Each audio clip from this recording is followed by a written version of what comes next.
Now, I call upon the Honorable Deputy Speaker of Pondicherry Assembly, the Chairman of Reception Committee, the VP Sivakolindu, to deliver the vote of thanks.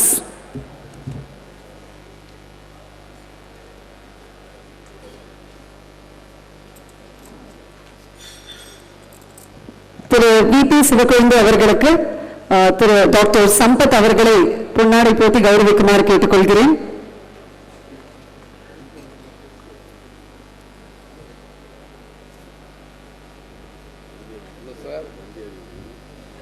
உங்களில் ஒருவர் நல்ல ஒரு கைத்தட்டல் எதிர்பார்க்கிறோம்.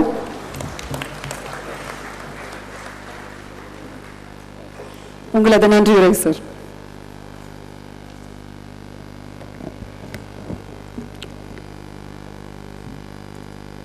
உலகத்தமிழர் பொருளாதார நிறுவனத்தினுடைய இந்த முதல் நாள் விழாவிலே பங்கு பெற்று தலைமை தாங்கி சிறப்புரையாற்றி அமர்ந்திருக்கின்ற எங்களுடைய பாண்டிச்சேரியுடைய முதலமைச்சர் நாராயணசாமி அவர்களே, இந்த விழாவிற்கு இன்னும் உலகம் முழுவதும் நம்முடைய கயானா பிரதமர் அவர்களும் நம்முடைய மொரீஷியஸ் நாட்டினுடைய குடியரசுத் தலைவர் அவர்களும் நம்முடைய மொரீஷியஸ் அமைச்சர் யோகிதா சாமிநாதன் அவர்களும் நம்முடைய சவுத் ஆப்பிரிக்காவுடைய முன்னாள் துணை மேயர் லோகி நாயுடு அவர்களும் இன்னும் மலேசிய கோலாலம்பூரில் வந்திருக்கின்ற கென்னத் ஈஸ்வரன் அவர்களும் சிங்கப்பூரில் இருந்து வந்திருக்கின்ற நம்முடைய முன்னாள் நாடாளுமன்ற உறுப்பினர் ரவீந்திரன் அவர்களும் ஆஸ்திரேலியாவிலிருந்து வந்திருக்கின்ற பாலேந்திர ஐயா அவர்களும் இந்த விழாவிற்கு நம்முடைய புதுவையினுடைய ரெவன்யூ அமைச்சர் அவர்களும் நம்முடைய புதுவையினுடைய செயலாளர் அவர்களும் இன்னும் இந்த விழாவை ஒருங்கிணைத்து மிக சிறப்பாக செயல்பட்டுக் கொண்டிருக்கின்ற அருமை நண்பர் விஆர்எஸ் சம்பத் அவர்களும் இன்னும் உலகத்தினுள்ளே பல பகுதிகளிலிருந்து வந்திருக்கின்ற தொழில் அதிபர்களும் இந்த விழாவிலே புதுச்சேரியிலே மிக சிறப்பான ஒரு தமிழக வர்த்தகத்தினுடைய இந்த விழாவை சென்ற ஆண்டு எங்களுடைய புதுச்சேரியுடைய முதல்வரும் ரெவன்யூ அமைச்சர்களும் இந்த நான்காவது உலக தமிழ் இந்த விழாவிலே கலந்து கொள்வதற்கு எனக்கு வாய்ப்பளித்து அங்கே தென்னாப்பிரிக்காவுக்கு அனுப்பி இந்த விழாவிலே என்னை பங்கு கொள்ள செய்தார்கள். இன்றைக்கு உலகம் முழுவதும் திரைக்கடல் ஓடியும் திரவியம் தேடு என்கின்ற முதுமொழி பழமொழிக்கு ஏற்ப இன்றைக்கு உலகத்தில் இருக்கின்ற அத்தனை தொழில் முதலீட்டாளர்களும் இன்றைக்கு புதுச்சேரியிலே வந்து சங்கமிக்கின்ற அளவிற்கு எங்களுடைய புதுச்சேரியுடைய முதலமைச்சர் அவர்கள் மிக சிறப்பான ஒரு உரையை இங்கே நிகழ்த்தி உலகத்தில் இருக்கிற அத்தனை தொழிலதிபர்களும் புதுச்சேரியின் பக்கம் திரும்பி பார்க்கின்ற அளவிற்கு இங்கே ஒரு சீரும் சிறப்புமாக இந்த விழா இங்கே நடைபெற்றுக் கொண்டிருக்கிறது. அவர்கள் பொறுப்பேற்றுள்ள 2 ஆண்டுகளாக புதுச்சேரியிலே பல தொழில் முனைவர்களும் இங்கே ஒரு பாதுகாப்பான தொழில் தொடங்குவதற்கு ஏதுவான ஒரு சூழ்நிலை இங்கே உருவாகி இருக்கிறது என்று சொன்னால் மிகையாகாது. அப்படிப்பட்ட உலகத்தில் இருக்கின்ற அத்தனை பேரும் இங்கே திரும்பி பார்க்கின்றது புதுச்சேரியினுடைய பலங்களை எல்லாம் அவர்கள் எடுத்துச் சொன்னார்கள். இந்த 3 நாள் நடக்கின்ற இந்த நிகழ்ச்சியிலே நீங்கள் அத்தனை பேரும் கலந்து கொண்டு புதுவையினுடைய வளர்ச்சிக்கும் தொழில் சம்பந்தப்பட்ட அனைத்து துறையிலே நீங்கள் எல்லாம் உங்களுடைய ஆற்றலை வெளிப்படுத்தவும் ஆலோசனைகளை இங்கே பகிர்ந்து கொள்ளவும் இங்கே நாம் கூடியிருக்கின்றோம். 3 நாட்களும் மிக சிறப்பாக அந்த நிகழ்ச்சியை நீங்கள் எல்லாம் கலந்து கொண்டு புதுவைக்கு பெருமை சேர்க்கின்ற அளவிற்கு இந்த நிகழ்வு நடைபெற எங்களுடைய புதுச்சேரியினுடைய முதல்வருடைய ஆசையோடு இந்த விழாவிலே உங்களுக்கெல்லாம் நன்றி சொல்கின்ற வாய்ப்பினை தந்த எங்களுடைய அரசுக்கும் நான் இந்த நேரத்திலே நன்றி சொல்ல கடமைப்பட்டிருக்கின்றேன். என் துணை இப்போது அனைவரும் பசியோடு இருப்பீர்கள். உங்கள் அனைவரும் அதிக நேரம் எடுத்துக் கொள்ளாமல் உங்கள் அனைவருக்கும் என்னுடைய மனமார்ந்த நன்றியும் வணக்கத்தையும் தெரிவித்துக் கொண்டு இடம் சார்கின்றேன். நன்றி, வணக்கம். புதுச்சேரி சட்டமன்றத்தின் துணை சபாநாயகர் மாண்புமிகு திரு வி.பி. சிவக்கொழுந்து அவர்களுக்கும் எங்களுடைய நன்றிகள். In life, the beautiful moment is when we all take a group photograph. So I would request all the dignitaries to kindly cooperate for a beautiful group photograph.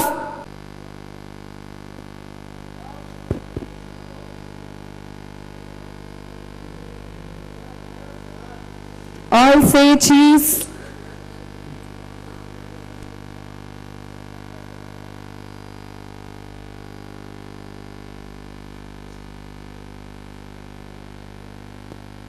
Thank you so much. One more important announcement.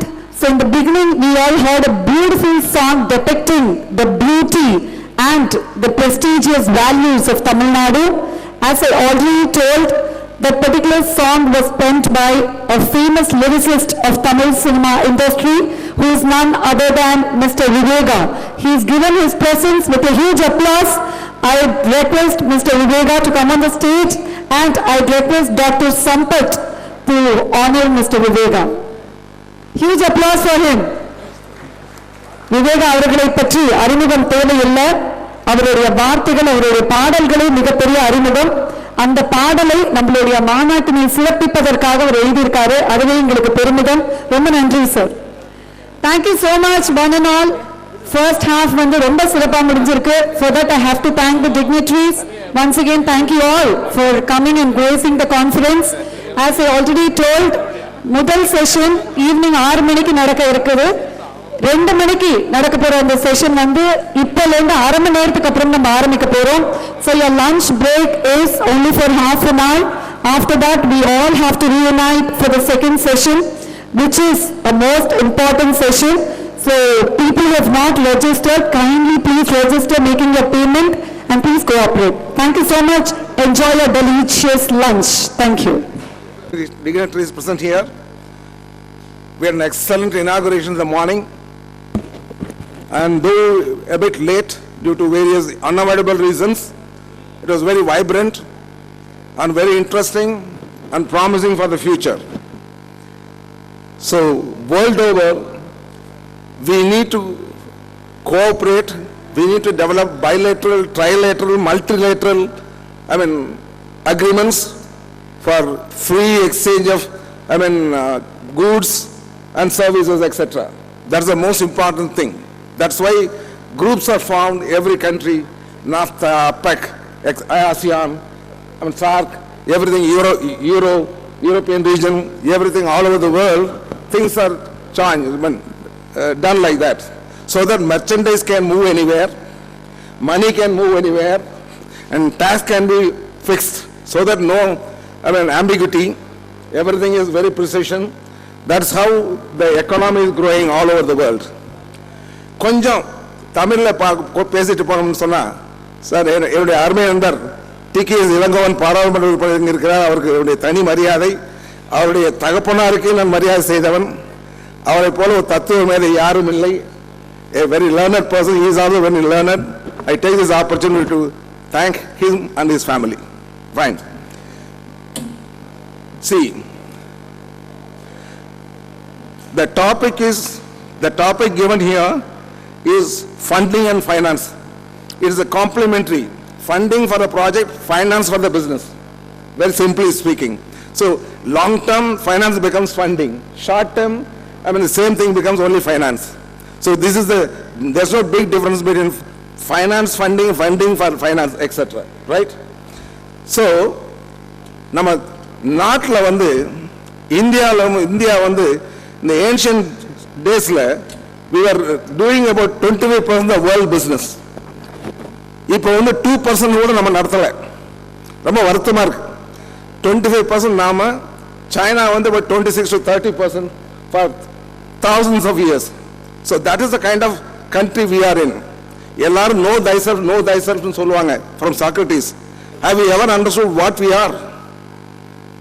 See, we never went on war with some other country.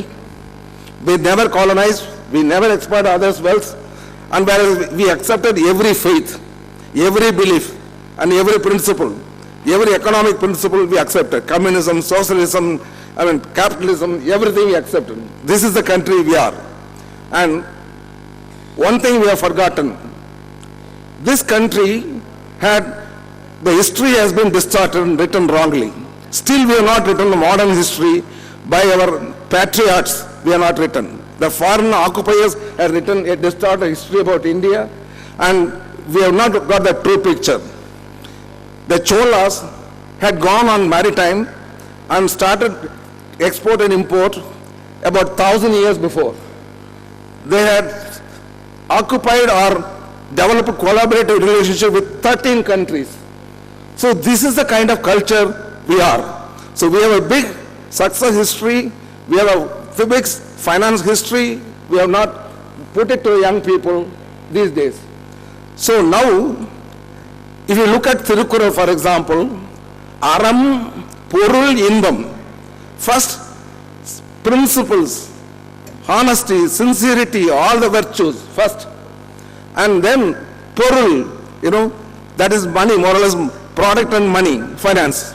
So that is how it starts. Then only, happiness, Indam. So that is how it started. So, Thirukadalodiyam, Thiruvayam Thedu. Ippadi, lot of things we have taught for the whole world. But unfortunately, there is a sliding, curve due to the colonization of the British. Because the only objective at that time was to liberate ourselves and look for ourselves. So therefore, we didn't focus for some years the economic front and the finance. So friends, ஒரு சின்ன சமாச்சாரம். இவங்க 6 friends என் கூட இருந்துட்டு இருக்காங்க. Very learned friends. இங்க the topic we are going to talk is on finance and funding. As I said earlier, and there are very learned people here. Mr. S. Balasubramanian, Chairman, City Union Bank Foundation, Chennai. Sir, please. Just I'm introducing you. 1 minute. Okay? Then we have Mr. Dr. T.K.S. Villalan, retired professor and head of Department of Economics, Pachapas College. Satish Menon, management consultant. Then Roger Lakshman, executive chairman, Maruti Global, South Africa. Then we have Lalit Kumar, management consultant, Chennai. Then we have country head, Doha Bank, Mr. Satish Kumar. So I welcome you all, gentlemen, the panelists. They are all experts by themselves. So I don't want to go much now to the subject, and I want to start first and listen to them. Then I will sum up finally, and so that I can put my own opinion and even ask the audience to throw some questions, 3 or 4 questions. So now I'd like to invite Mr. Balasubramanian, Talaivar, City Union Bank, Kulamam, Chennai.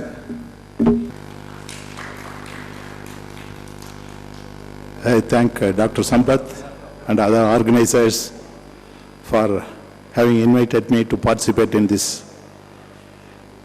elite conference. I also thank Dr. Veeramani, other panel members for this session. இன்னைக்கு morning மதிப்புக்குரிய MP பேசினார் நம்ம ஹிஸ்டரியை பற்றி சொன்னார். இவர் ஆரம்பிக்கிற போதும் ஹிஸ்டரியை பற்றி தான் பேசினார். நக்கீரர் இதில் கூட பாவை விளக்கை பற்றி இருக்கு. யவன பாவை விளக்குன்னு அது அவரோட பாட்டில் இருக்கு. அதே மாதிரி ஒரு சென்டர் ஒயினை பற்றி அவர் நக்கீரரோட பாட்டில் இருக்கு, அதாவது சங்க காலத்திலேயே இருக்கு. அதனால trading by south beyond the boundaries இருந்திருக்கு இத்தனால. Let us not go much into the history. இப்போ இந்தியாவோட progress we have seen for the last 2.5 decades. 1990 was the financial sector reforms which opened up globalization, competition and entrepreneurship. It has also changed the attitudes of the people for going for globally competitive products and services. We have seen the emergence of IT sector, biotechnology, mostly service sectors. It has also changed the pharma, the traditional sectors like pharma and other industries, even automobile, to go globally competitive. So 2000 itself, we have seen the emergence of India's economic power. So we have gone a long way after 2000.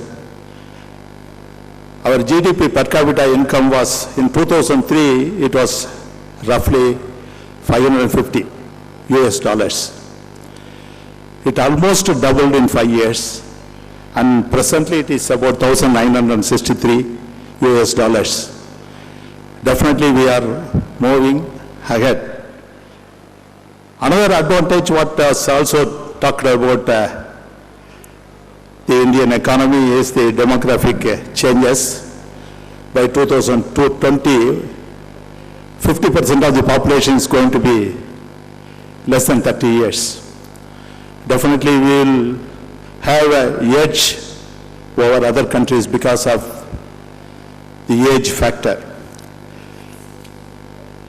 If the economy is to grow, there are two things. One is, நிதி ஆதாரம்னு சொன்னார் பாருங்க, investment, and the investment is to be supplemented by savings.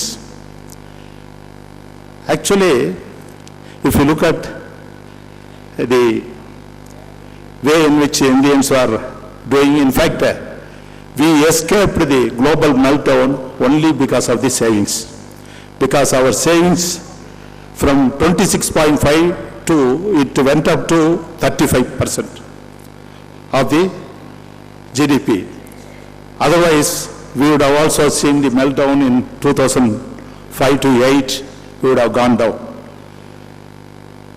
But unfortunately, our domestic savings, it was 29% somewhere in 2003, it went up to 38, and it has come down to 29 in 2016.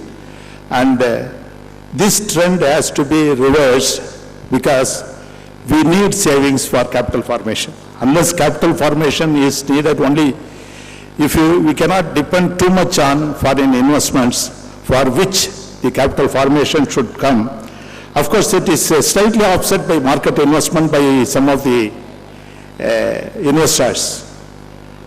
Another factors which is affecting capital formation is people go for too much of real estate properties and gold.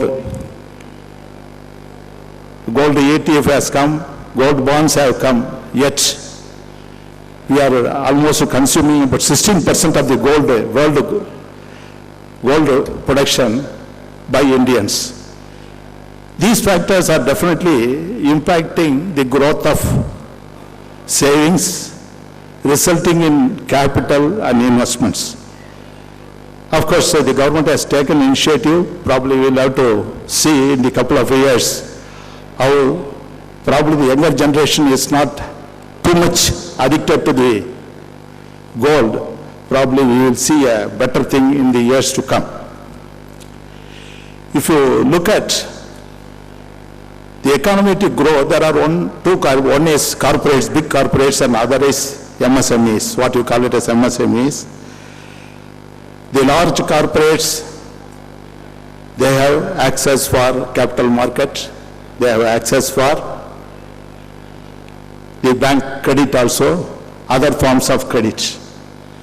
But if you look at MSME, which contributes about 28.77% of the GDP as per the last budgetary projections. And also it also employs really 1,109 lakhs of people. Okay, sir, I will complete it. So these investments, we have to empower the MSMEs.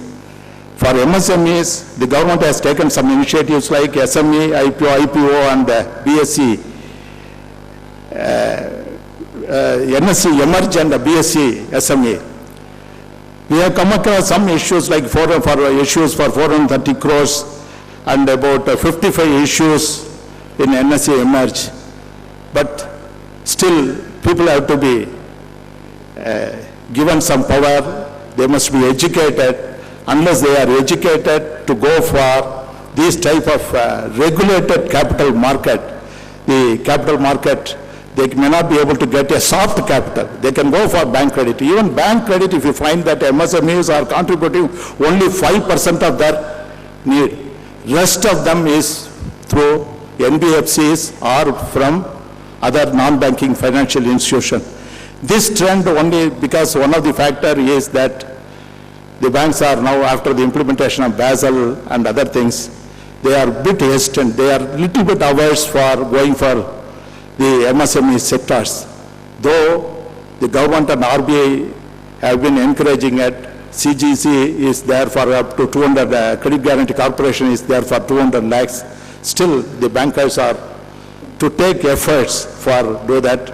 There are other options like P2P lending. It is done in some some countries, but crowdfunding is also come in the for soft. We have seen one or two issues here. Biosense tech, something like that. The healthcare, we were able to get that, and similarly, Origami is also come for that issue. These type of things to come in a long way because these MSME sectors should get a soft capital because one is soft capital and credit also should be at a lesser amount and they have to get a marketing support. A lot of technical institutions have come up across the country, more than nearly 20 technical institutes are there. With all these things, the MSME sector has to develop. A lot of efforts have been taken by the government and also many banks, but we need to educate the MSME sector. The people have to be given necessary fillip to them to go for soft capital and better credit. Thank you very much. And we will reserve our comments, my comments, and then the public open thereafter. Now, I request Mr. T.K.S. Villalan, retired professor of the Endowed Department of Economics, Pachappas College. Welcome, sir. Please go. 7 minutes, sir. Thank you. Very good morning and good afternoon. Respected Mr. Veeramani, Gem Granites, and other speakers on the dais, and உலக நாட்டு தமிழர்களுடைய பிரதிநிதிகளாக பல்வேறு நாடுகளில் வந்திருக்கின்ற அனைத்து நண்பர்களையும் அன்பர்களையும் வணங்கி இந்த தலைப்பிலே எனக்கு கொடுக்கப்பட்ட இந்த தலைப்பிலே சில செய்திகளை உங்களுக்கு சொல்வதற்காக நான் வந்திருக்கிறேன். And I just prepared a paper which I need a PowerPoint and I've given my pen drive to them. I don't know whether they are bringing it or not. I don't know, whatever it be. See, Mr. Balasubramanian was talking about the sources of finance, how this country creates finance like saving and capital, etc. My problem, my issue is very simple. How this country providing credit to the sectors. And what is funding basically is an act of providing financial resources, usually in the form of money or other values, such as effort or time, to finance a need, program, project, usually by an organization or a company. The sources of funding include credit, venture capital, donations, grants, savings, subsidies and taxes. What we need to bring up our business, the commercial sector, we need to provide them a support which is called a credit. Any finance, whether it is a small finance requirement for an entrepreneur or a large scale business opportunities or a medium scale business opportunities, we need some support. All individuals cannot have their own money and do the business. So funding is one of the basic fundamental ingredient to see that our business prosper, by which the economy prosper. The financing is an amount of capital or sum of money provided to an organization with the expectation to repay, and organizations are liable to pay back the capital amount along with certain percentage of interest. So fundamentally, the issues of funding and finance earlier to globalization was different, and after globalization was entirely different.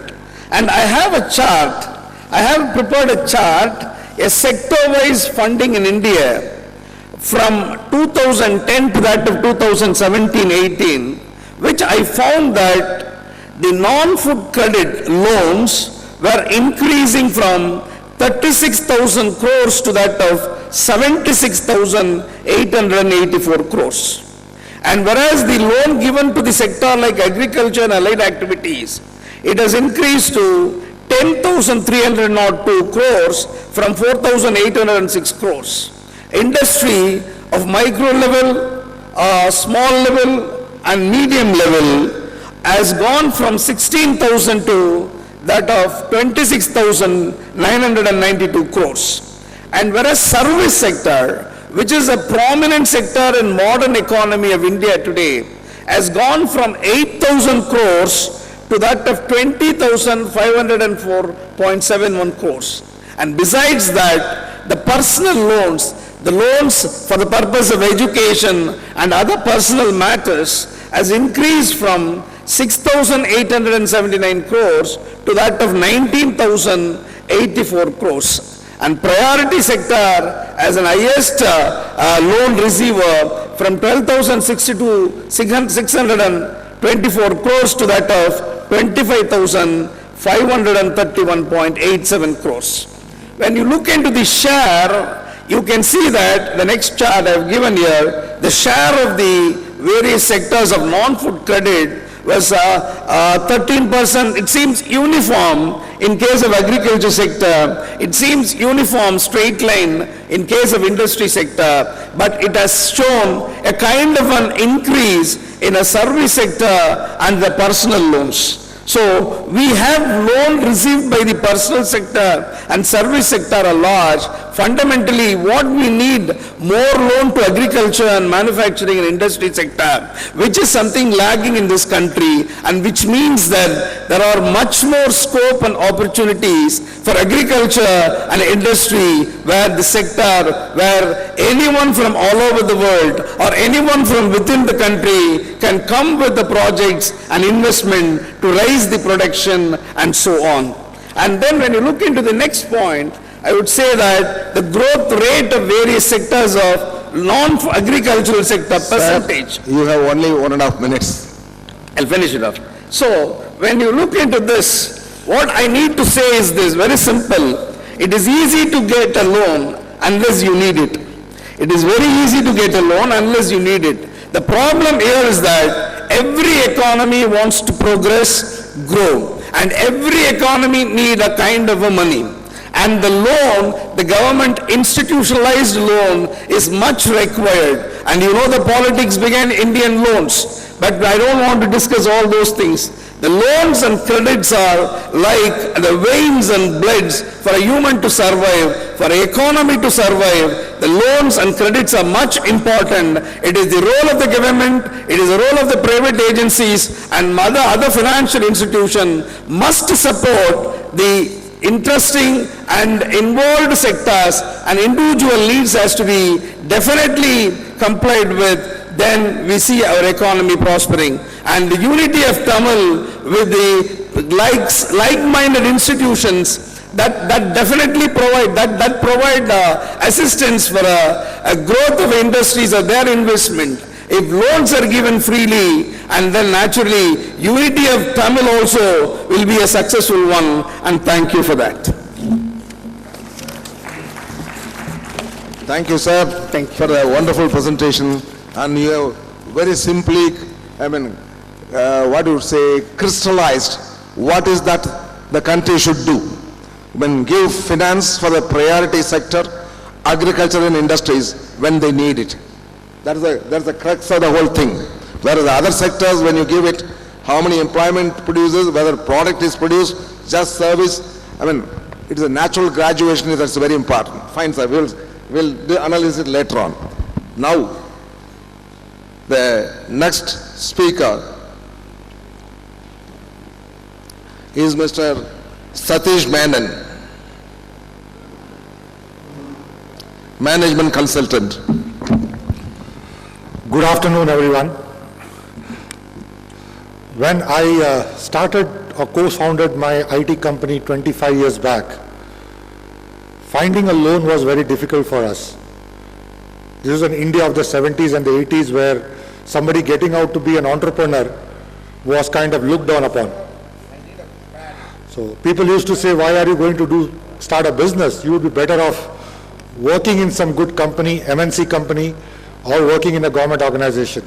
So giving a loan for us was just out of the way. There was nobody to give us a loan. But we started our own company, we put our own finance together. 23 years later, I am standing here speaking, we have been successful. We do a revenue of almost 50 million US a year. We got owned by a US multinational, and India from that point till today has come a long way. Today when I go and work with a lot of people, my customers, I also go and teach in a lot of colleges, I can see that there is a lot of drive today in a lot of people to do things differently. Today students come and ask me, how do I start my own business? Because very few of them want to go and work for someone. For most of them it is, the day I come out of college, I want to do something on my own. And today this country of ours today provides a lot of that opportunity. When you look around you, everybody wants to do a lot of innovation. Everybody wants to do something new. And the areas are also opening up. Earlier, it was only the traditional manufacturing or finance which was there. Today, you have openings in every other field. Like when the Chief Minister talked about in the morning, he talked about how the hospitality industry is something which Puducherry looks forward to. There are a lot of things that people do in the hospitality industry. But where does that funding for all that come from? That is where we have seen that there is a new set of our Indians who are coming up, people like me who have lived through that generation and who want to kind of now help the next generation grow, where people are willing to fund. The world calls them VCs or venture capitalists, but I see a lot of people getting funding through that area. Other than banks who will ask you to give collateral or will ask you like, when would I get my return on my money? A new breed of venture capitalists, they just believe in that idea, and I think that idea works. They do some kind of due diligence and they would say, yes, take the money and go. We all read in the newspapers today the amount of money that gets put into some of these startups. Do all of them become successful? No. A lot of them fail, but the ones that become successful, they go a very long way. So from a funding perspective, I would see this new world which is opening up has allowed a lot of people to kind of invest their money judiciously into shaping the ideas of a younger generation that's slowly coming up. And I could talk very authoritatively in the field of IT because I come from that field. I have seen a lot of startups. I personally have funded a lot of startups, people who want to kind of cultivate their ideas and take it to the next big thing. I have funded a lot of works on the hospitality side, where I can see people who had unique ideas on how to start an hospitality industry.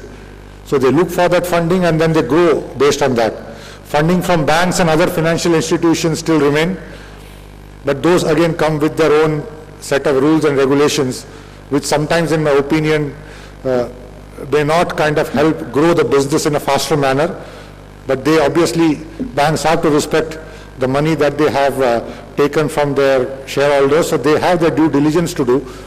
But the entrepreneurial spirit, which a lot of speakers talked about in the morning as to how India as a country had a larger percentage of the world trade long back, that entrepreneurial spirit has to come back into the country. And I'm very happy to say that I can see that there are a lot of young individuals today who have that passion and that drive to kind of get onto that entrepreneurial journey.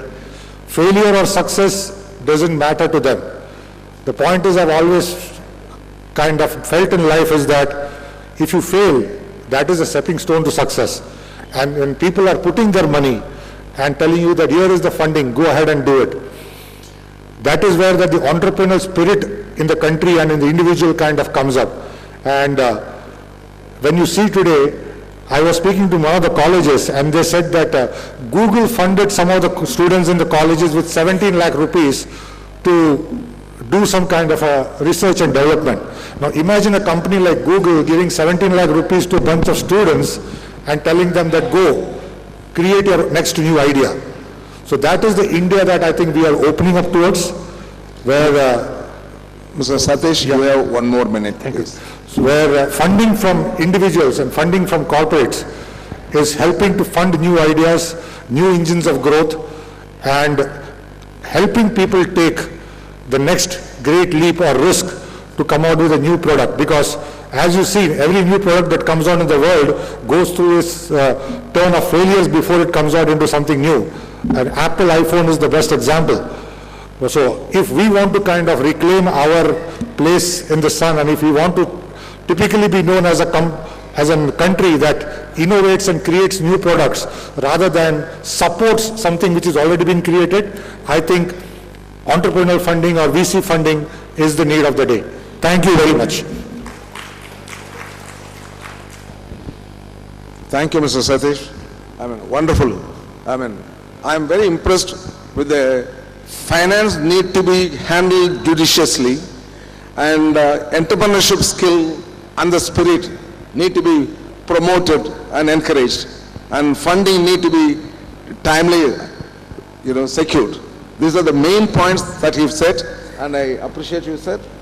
And after your stint, you have come all the way here to contribute your experience and expertise. Please do that, okay? Now, I have the next gentleman, Mr. Roger Lashman, Executive Chairman, Maruti Global, South Africa. Welcome, sir.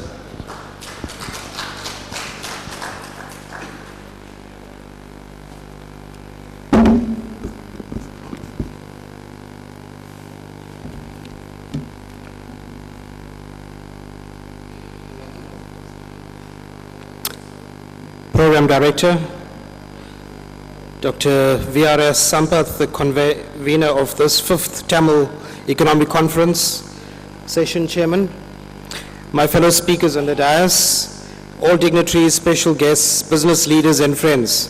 Vanakkam, good afternoon, and it gives me great pleasure to stand here in front of such an elaborate audience to deliver a presentation on funding and financing.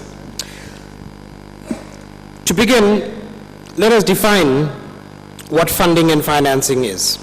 Now, I'm going to be basing my presentation today on generic matters, as we have a global audience here this afternoon. And funding is the act of providing financial resources, usually in the form of money, or other values such as effort or time, to finance a need, a program, or a project being undertaken by an organization or a company. Financing, on the other hand, is the acquiring of capital. It's the wrong presentation. It should be funds and financing.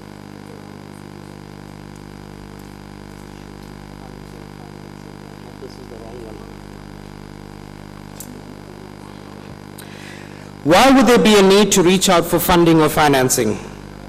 Some examples are research, exploration, launch a business, grow a business. So, let's move on to where or how a person, a company, an organization, or a person can get access to money. They can get credit or borrowing from bank, family or friends, venture capital, donations or grants, from their own savings, from subsidies, from listing or floating on the stock exchange, and probably one of the things that probably not many have come across or have thought about when, as a small or growing business, is franchising. Franchising is a way in which a company wishing to expand its reach issues a license to another party for a fee and then allows the other party to operate independently, but under very strict business rules, using its products, the brand name, and the business system. Now, many of you have come across KFC, Burger King, even some airlines have been franchised, car rental companies, and in India you have come across companies like Naturals that have grown and expanded through the franchise system. The franchisor is the original business owner and the originator, and the franchisee essentially replicates the original business model.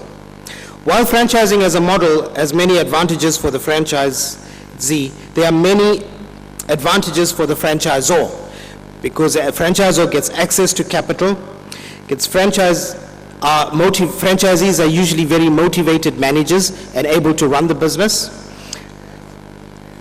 The speed of growth, this business growth can be accelerated because you've got other people running the business and putting finance to grow the business.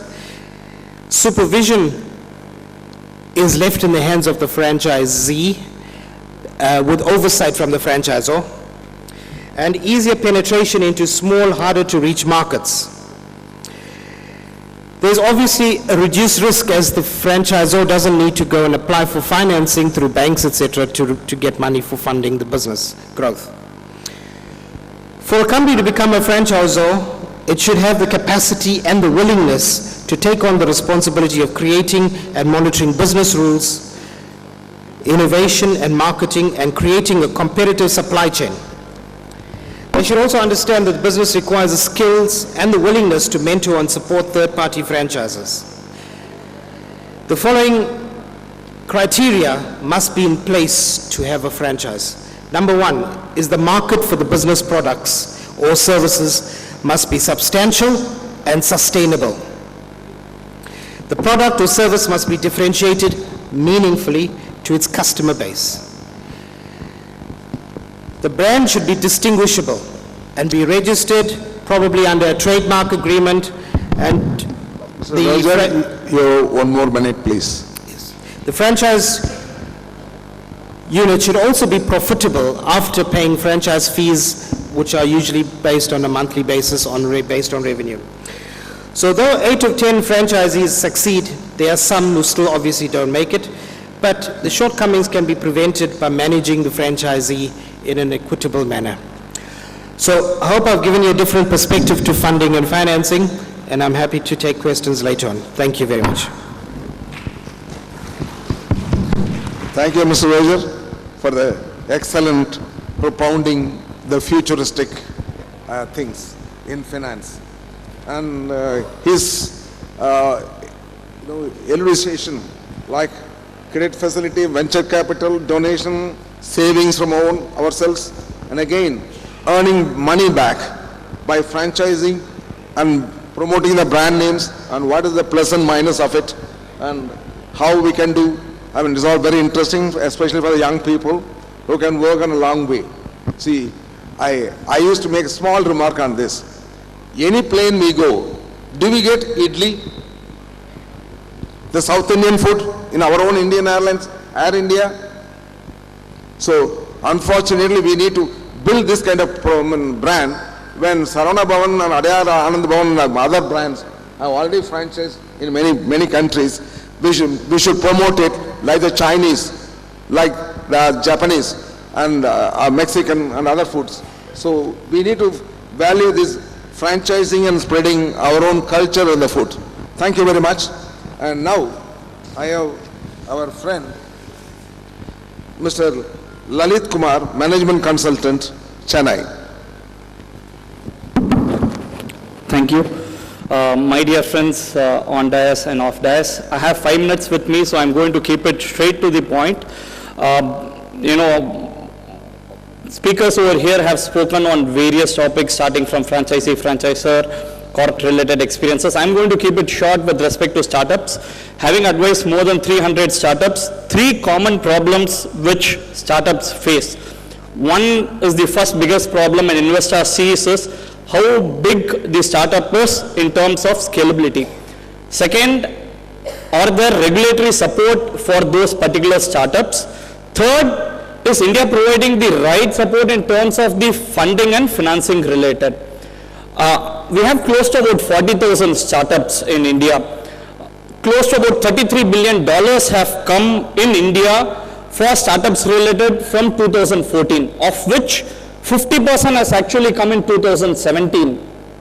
We had close to about 800 deals happening across India, across all sectors, starting from e-commerce, transportation, logistics, fintech related side of it. The biggest common platform which you will see over here is in terms of scalability. I'm sure each one of you present over here have already got the biggest deal between Walmart and Flipkart took place for $16 billion.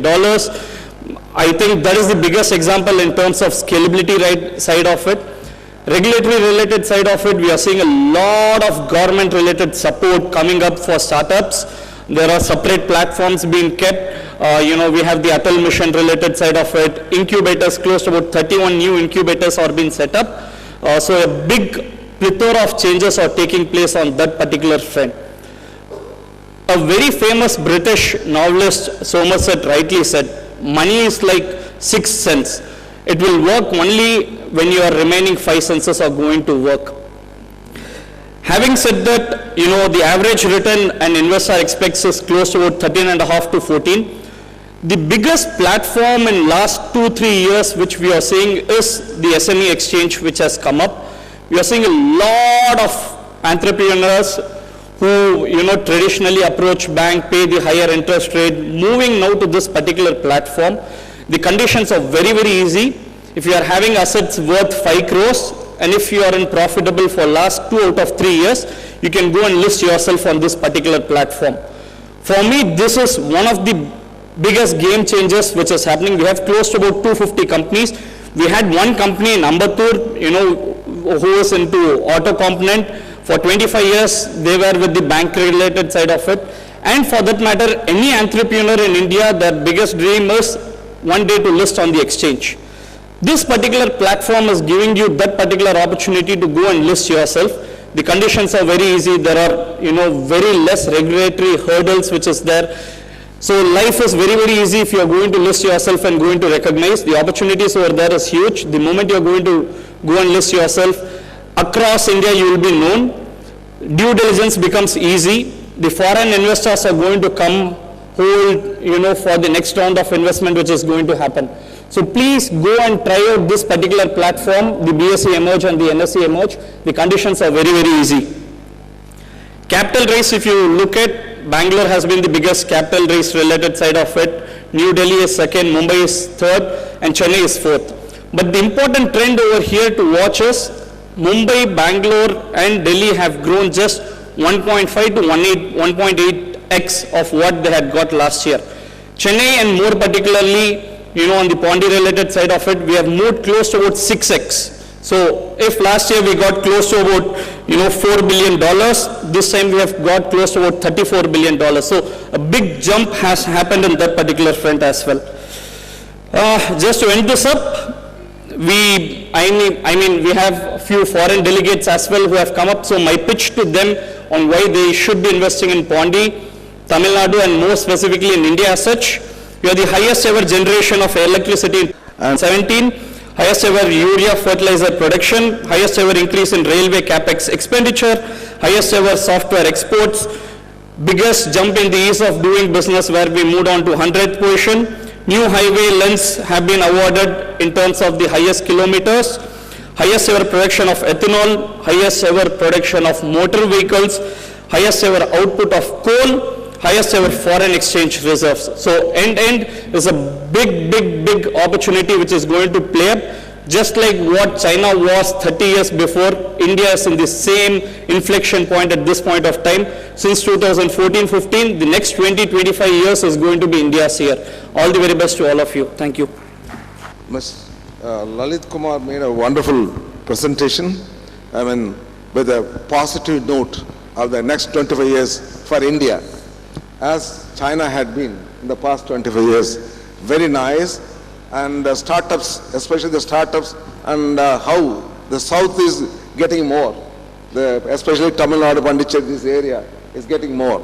He has focused and very interesting. I am very enthusiastic, despite when we see the newspapers, when we open a TV channel or anything, we see always negative things. Always we are talking negative things.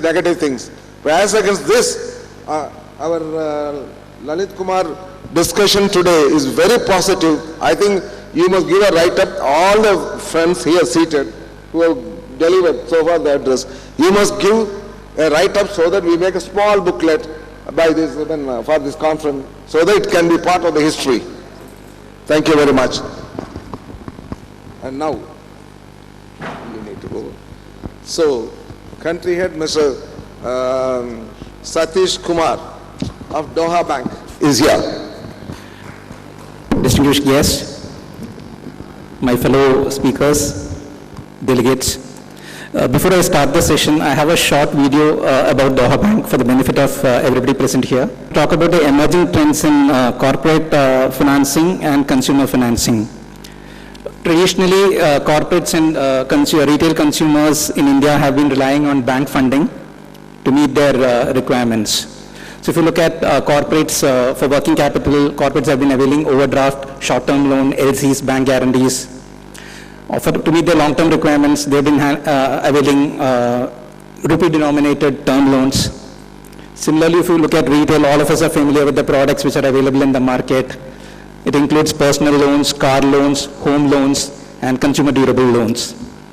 But of late, in the recent past, we've been seeing a shift in the borrowing pattern of corporate and retail consumers. If you look at corporates, corporates have increasingly started accessing the debt capital market. So in India, there are a lot of corporates which come out with non-convertible debentures in Indian rupee.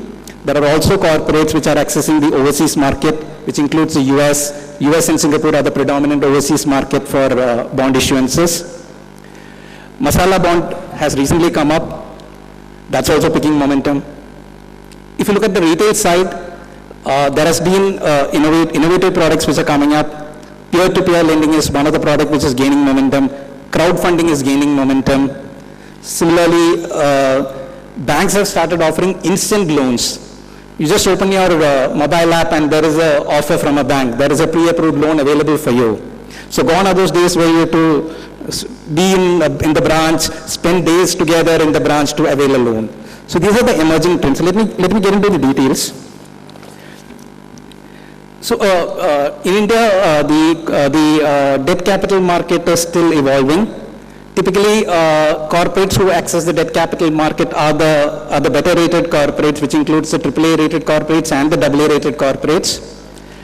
The real challenge that we're facing is that while the primary bond issuances are picking up, there is no secondary market available because most of the investors are passive investors and they hold the bonds to maturity.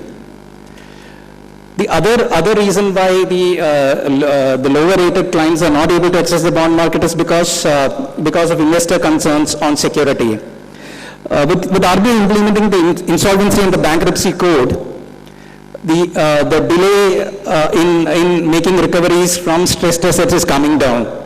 So we expect that with this, there will be more and more corporates who will be able to access the bond market, typically the A-rated corporates and the BBB plus rated corporates.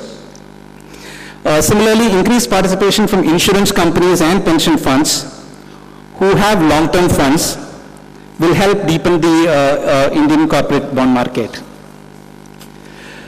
The other product which I would like to touch upon, which has gained significant momentum in the recent times, is external commercial borrowings. Just for the benefit of everybody here, ECBs refer to commercial loans availed from non-resident borrowers. Sorry, non-resident lenders. So which means the lenders are based outside India. So this is subject to the RBI guideline. There is a master circular from RBI on the ECB norms. The advantages are it gives access to cheaper cost of funds. They can use it for their capital expenditure. They can avail it in multiple currencies depending on their customer who is having US dollar exports. It makes sense for him to have his loans also in US dollars, which gives him a natural hedge. As per RBI data, the total ECB borrowings from April to August 2018 was at $15 billion. Just to give you a sense of how big the market is. Coming to consumer banking, peer-to-peer lending is gaining good momentum. It's a form of crowdfunding where the intermediary is avoided, where the lenders and the borrowers come together, and then the funding takes place. That's gaining momentum in India, and it gives investors a greater return, and for the borrowers, it gives them easy access to funds.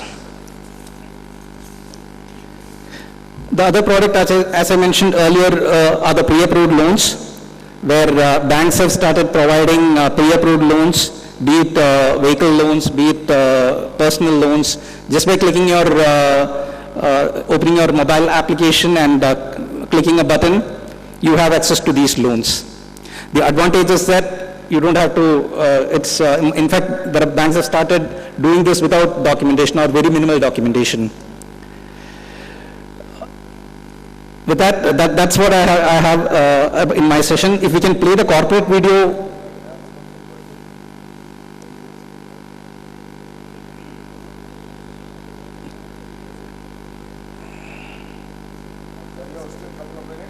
I have a video to please. It's a video.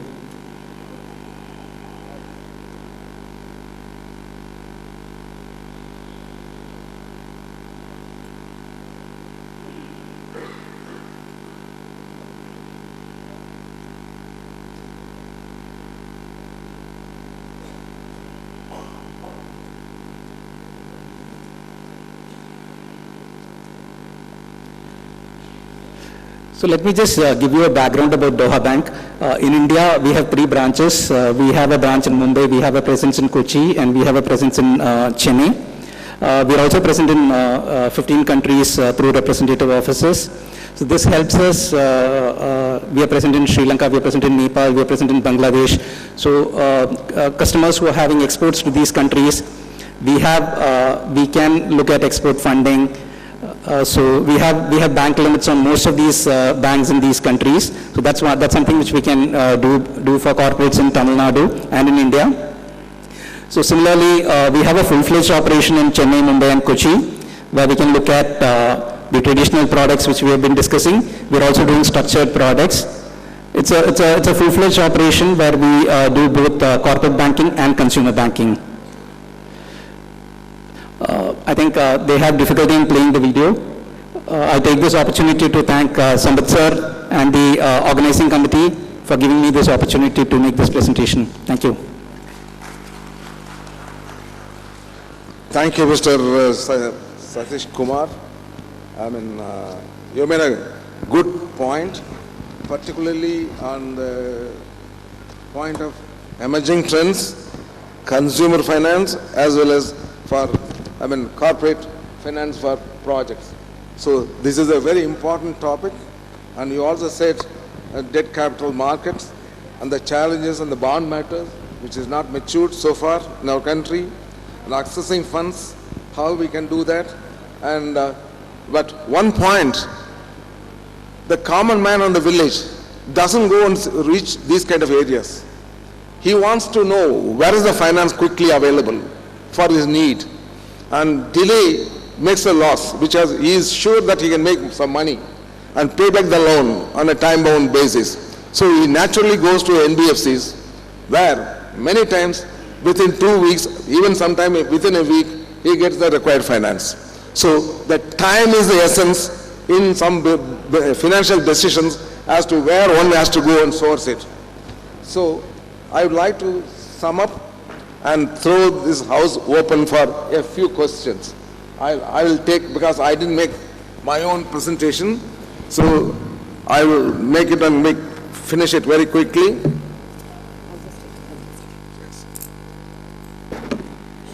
Friends, I may be known as a granite man, but I was a lawyer by profession. Then I was electricity board legal advisor for many years, and then I went to Sweden, had my training as a scientist, and came and started the Building Stones, which was not known in this country.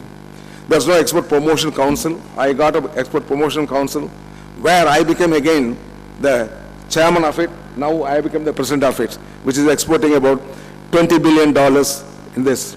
And earlier, once there was a meeting of export target fixing in Delhi, when everybody was talking about Export Promotion Council for textiles, engineering, chemicals, and all that, everybody is asking for garments, synthetic, gem and jewelry, like that. Everybody was asking for licenses and import facilitations. I pleaded with that at that time with the then Commerce Minister, Mr. Arun Shourie, when we were going to the washroom and returned after a while. I said, sir, I have one opinion. Can you kindly consider? He said, what is that? I said, sir, why do you name different products and make an Export Promotion Council? Why don't you make it on a policy? He asked me, what is the policy? Anything can be exported, dedicated exports, and foreign exchange earning. You fix a value addition norms or a positive net foreign exchange earning. I said like that, oh my goodness, it's a very good idea. Sir, I said you can get value addition, technology addition, and skill addition, which the country is going to benefit in a long way. I said like that. Then immediately agreed. So I was the president of Confederation of Export Units, all the export units, all the EPGs, export processing zones. I was the president at that time at Delhi. So we said, we don't have finance, I will transfer the finance we have and make the new council. He immediately agreed and announced without even our asking in the same export target meeting. Whereas a former council and other council, they have 15 crores deposit, they were asking for a council, the government was not willing to give. So then, this Export Promotion Council, I was elected as the founder chairman at Delhi. Believe me, with all the whatever I asked, I said, Abid Hussain, then the Commerce Secretary, was going for a long-term exim policy at that time. Today, it became FTP, Foreign Trade Policy. We always name things, projects, but the principle is same.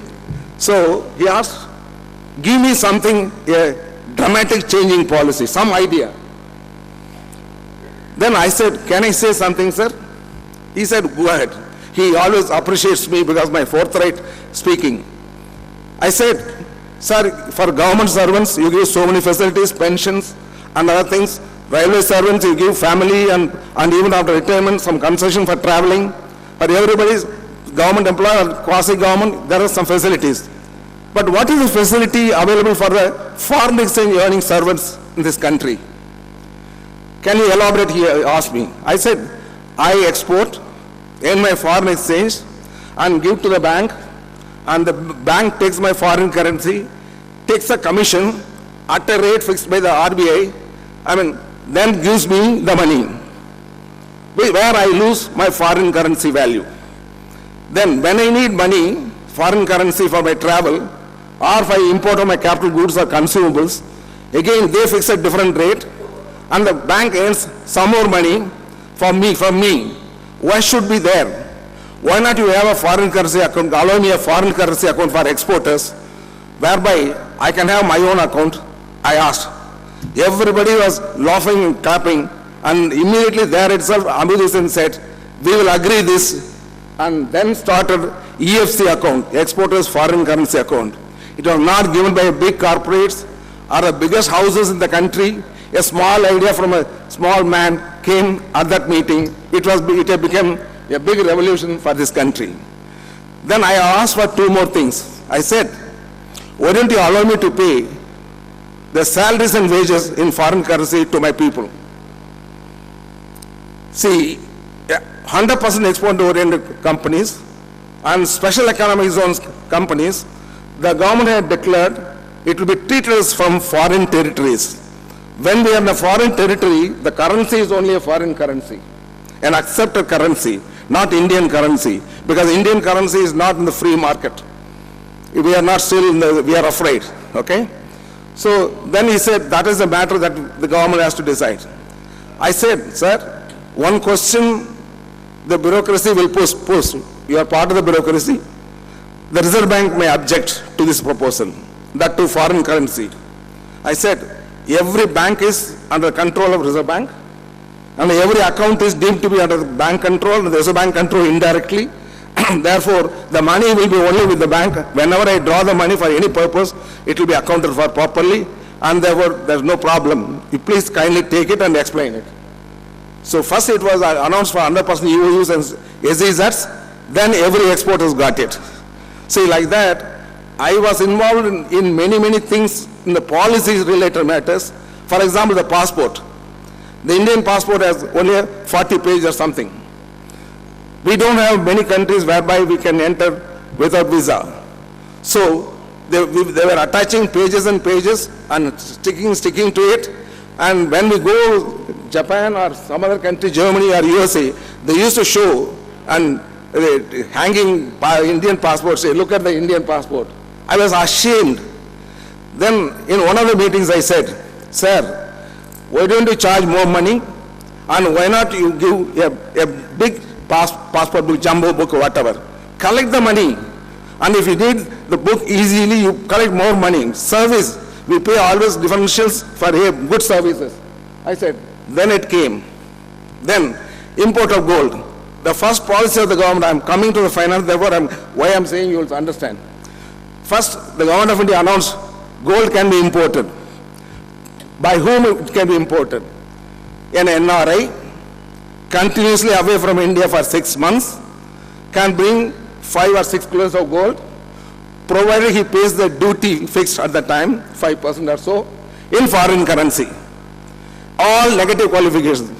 An NRI, continuously away from India, regardless of what he earns, what he does, what he repatriates, whether he pays taxes or not, it was encouraging only that way. Then I said, I am a resident Indian. I am paying taxes. I am exporting. I am earning foreign exchange. Why don't you allow me? I will pay the taxes in foreign currency. Then it was allowed. So everything had to be debated. I can go on telling some more things I don't want. So friends, what it means, there should be a policy. We see today FDIs. Without FDIs, without technology transfers, without investments, can a country ever grow? See, everybody is accusing. See, in business, when we make the financial sheet of the performance every year, it is known as profit and loss account. Though it's a balance sheet, it is known as profit and loss account. Like that, in business, many people win, many people lose. There is a part of the game. Like that, when the banks fund, I'll finish it. When the banks fund it, you must understand there will be bad loans, good loans. It's a decision of the person and the market conditions and also the global conditions. It is not confined to only one country. Therefore, particularly finance, we need to see what is the transaction cost of the banks. For example, LIBOR plus. What is the point for hedging provided by the country? Can any of you tell me, sir? Minimum to maximum. The hedging cost in India and other countries for the LIBOR plus. Yes, after LIBOR, say whatever LIBOR rate we borrow, what is the hedging cost in this country? Our hedging cost is very highest. So even if the interest is very cheaper from foreign countries, we cannot borrow because of that. Our bank costs are very high. So therefore, friends, everybody has presented their wonderful points, but finance need to be handled very carefully, and timely finance is very essential, and so also the taxation need to be reasonable and fair, and ultimately there was one system in the past called investment allowance. That investment allowance, when you invest 5 crores, there need to be an allowance which we can deduct in the taxes. That need to be there, like the depreciation of the capital goods when we use for a project. Unless these kinds of things are available by the government's policies and as well as employment generated by a project by way of incentives, we have to go a long way. Finally, last point. We see in the newspaper in India, media, so many billions of dollars come as FDI. In what sectors?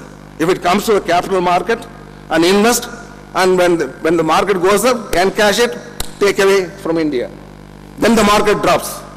So what is this? And we need to compare the investment going to other countries, what sector? Manufacturing sector, how much? Agro sector, how much? High technology sector, how much? Service sector, how much? I mean, also logistics sector, how much? All these are very essential, and ultimately, we are still an agriculture country evolving to be a mechanical, engineering, and little bit technology country, and IT country. This is a brief description of India. Therefore, I wish the country need to go a long way in the manufacturing and exports, thereby generate employment, convert our own products of Indian origin, and build the brands. So thank you very much. And it is not a small session, big session. We need to take a long time. And I wish all these are documented by a book. And Mr. Sambath, I mean, I know Sambath is very tired. He was a bit sick due to overwork.